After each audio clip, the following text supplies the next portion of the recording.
Now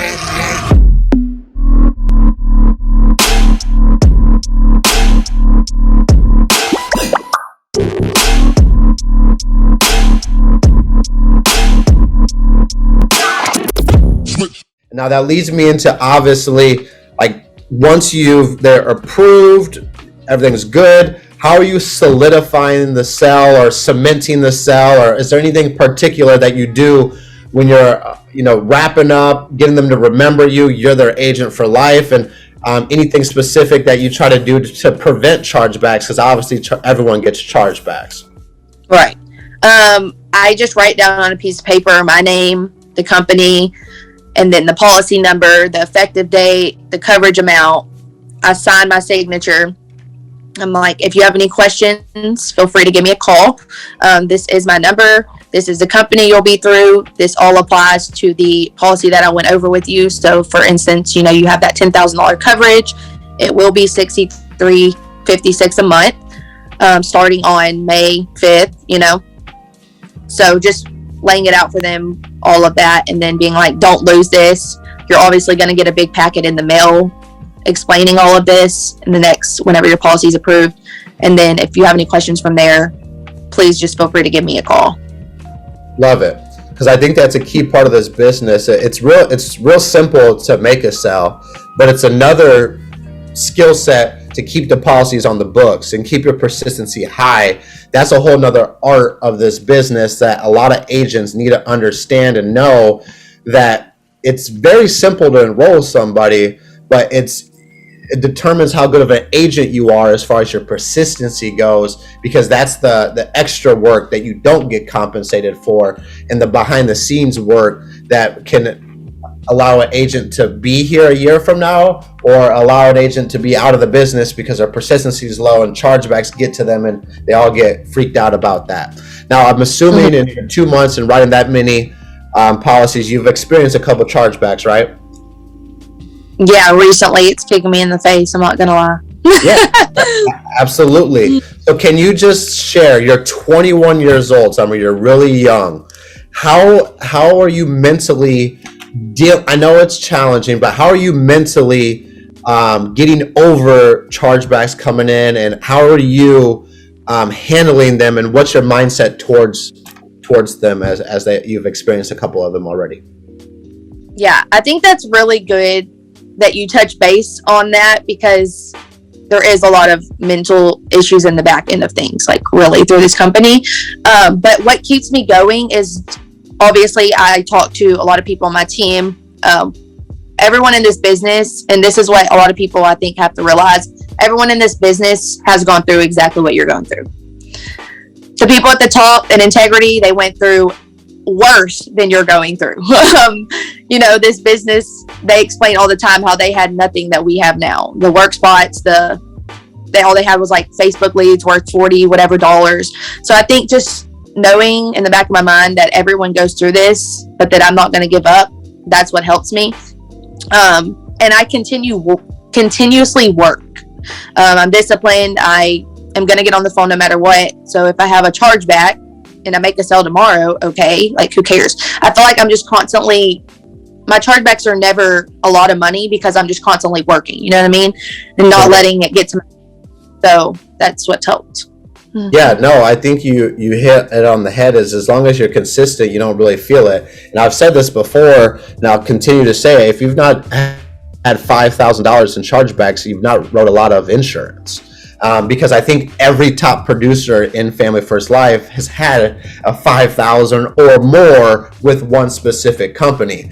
But it doesn't faze us, because we know the next week or the next 2 days, we're going to go out there and eliminate and chisel it down or wipe it out in a day. And that's what's cool about this business, is you may have 3,000 or 4,000 in chargebacks, and in one day you can wipe that slate clean, and now you've kept the money that you've actually earned. And I think that's the mental part of it, is understanding that you're getting a 0% interest-free loan from the insurance carrier.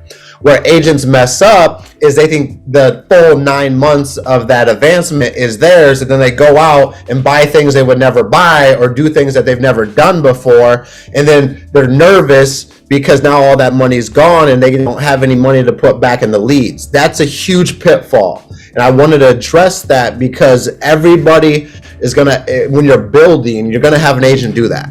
And if we can try to prevent our agents and future agents from doing that by telling them this is how it's going to work and this is probably going to happen to you, I think we get the belief level and the mental side of it, we get ahead of it, and it doesn't knock somebody out the business. Because guys, I've been doing this for almost 3 years. I've seen people come in, rip a bunch of business, and then they're gone 3 months later because they blew all their money, and now they're scared or they don't have any more money to buy leads. So I think a key thing I always try to tell people is have 2 different accounts. Have the account that all your deposits go into be your business account, and then just open another checkings. You don't need to get an LLC, or you don't need to do all these different things to make you an official business. Just go open up another checking account with whatever bank that you bank with, and typically you can move the money back and forth pretty easily through like an online app. And then now you're separating your personal money and your business money, because where people mess up is it's one thing and they don't know what their business money is or what their personal money is, and that's what can really knock people out of this business, is not separating the two and understanding that you're a business owner and that it's up to you to manage your money. Because one thing that I do know, Summer, is when you got hired, they weren't like, hey, are you good at managing your money? Did they ask you that? No, nobody asked anybody that. And I think he was like, get to, I don't remember if he said 20 or 30K as fast as you can. It's like, that's the key. Yep. So I reached that really early on, and I was able to, if you just work for a month, my savings account it's insane. Like, yep. And that's what I think I'm assuming you said 20, because I think that's really the magic number, is 20,000, because that's when you got some cash flow. That's when you feel the deposits. That's when you see the zeros start to come together, and you get that real taste of it. Anything underneath that, you're really playing with fire. I think 15 in a month is minimum when you're full time. Anything less than that, I wouldn't consider you full time, because you're not working full time. And I say that with passion because Sean Mike told me that when I was very, very new, that if I was working 30 or 40 hours a week, I would be getting 20,000 in a month. But if I'm underneath that, then I'm not putting in 30 or 35 or 40 hours a week. And you have to be honest with yourself. And understanding what is actually effective hours working and what is just wasteful time, and you're considering it work when it's actually not money-making activities.